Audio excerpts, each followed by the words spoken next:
6 दिवसाच्या अधिवेशनात तब्बल 1 डझनपेक्षा अधिक प्रश्न विचारणारे आमदार अमित गोरखे आपल्यासोबत आहेत। पिंपरी चिंचवडमधील असतील किंवा अन्य प्रश्न जे आहेत ते अमित गोरखे यांनी या अधिवेशनादरम्यान उचललेले आहेत। याच संदर्भात बोलण्यासाठी आपल्यासोबत भाजपचे आमदार अमित गोरखे आहेत।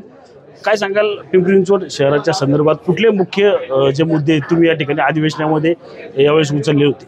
पिंपरी चिंचवड शहरामध्ये शाहूनगर संभाजीनगर हा MIDCचा मोठा भाग आहे आणि तिथं अनेक 15,000 पेक्षा जास्त त्या ठिकाणी लोकसंख्या आहे आणि अजूनपर्यंत त्या भागातल्या इमारती ज्या आहेत त्यांना पूर्णत्वाचा दाखला नाही आणि त्याच्यामुळे त्यांचं विकसित राहिलेलं आहे। त्यामुळे त्या लवकरात लवकर विकसित होण्यासाठी जुन्या पद्धतीनं त्या गोष्टीवर लवकरात लवकर कारवाई व्हावी ही एक मी मागणी केली। त्याचबरोबर पिंपरी चिंचवड महानगरपालिकेचं विशेष कौतुक केलं। तृतीयपंथींना त्या ठिकाणी नोकऱ्या दिल्या जातात, त्याचबरोबर लाईट हाऊसच्या माध्यमातून चांगलं काम केलं जातं।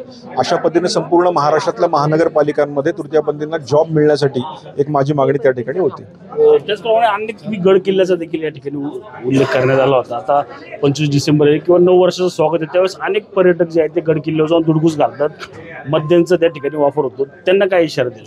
खरं तर आता सुट्टी आहे, 31 डिसेंबरला अशा प्रकारच्या पार्ट्या केल्या जातात। आपण पुण्यभूमी छत्रपती शिवाजी महाराजांच्या पुण्यभूमीत राहतो, त्या सर्वांना इशारा आहे की 31 डिसेंबरला अशा पार्ट्या तुम्ही तुमच्या घरात करा, पण गड किल्ल्यावर जाऊन धुडगूस घालणं, तिथं बाटल्या फेकून देणं, तिथं त्या ठिकाणी पार्टी करणं, अशा प्रकारचं कुठलंही काम हे ते करणार नाहीत। आणि केलं तर हे शासन आत्ता आलेलं खऱ्या अर्थानं आमचं शासन आहे, हिंदुत्ववादी शासन आहे। तुम्हाला त्याचा नक्कीच त्या ठिकाणी धडा शिकवला जाईल, त्यामुळे सर्व शिवप्रेमीच तुम्हाला धडा देतील।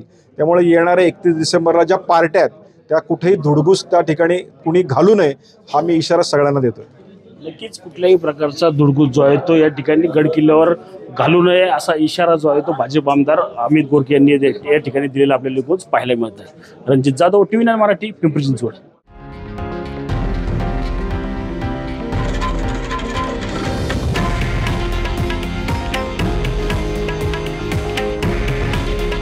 हे आहे देशातील नंबर 1 न्यूज नेटवर्क आणि आपण पाहत आहात TV9 मराठी।